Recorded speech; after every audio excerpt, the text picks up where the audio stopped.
Hello guys! Blessed Tuesday everyone. Ayan, share ko lang sa inyo kung ano yung ginagawa ko after ko ng work. So, ang work ko ay 12:30 in the morning until 9 in the morning. So, ayan. Ngayon, naubos kasi yung aming play money na sold out siya ng high school at ng senior high kasi kailangan nila parang pang price daw sa kanila ng kanilang teacher. So, since naubusan kami, naisip ko na gumawa na mag-DIY na lang. So, nag-print ako. Ayan, ng 100 peso bill saka 1,000 bill. Ayan, kasi mamaya, since hindi ko na mahabol na makakabili kami na ititinda, so naisip ko na lang ganito kasi kawawa na ng mga estudyante kapag hindi kami nakapag-provide sa kanila nito. May papasok na ng 11, so mga 10 or 10:30, bibili na sila. And ngayon, magkakaroon din kasi ng Mr. and Miss Valentine's dito sa San Ramon Elementary School.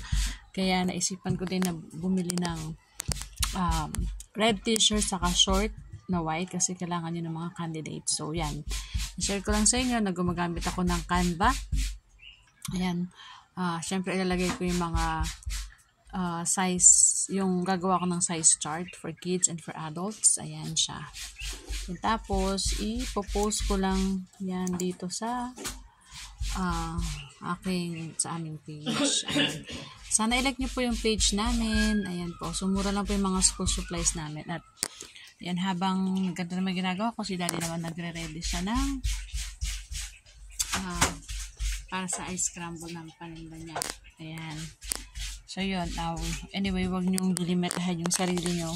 Kasi ako dati, parang ayoko nang mag-aral kasi parang iniisip ko malilimutin na ako, hindi na ako matututo, pero hindi, no?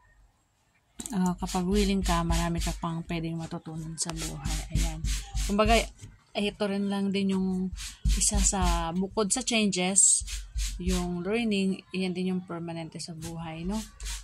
Kaya, wag tayong matakot na matuto pa kahit may mga edad na tayo, no? At saka si Lord naman yung magbibigay sa atin ng wisdom. So, yun.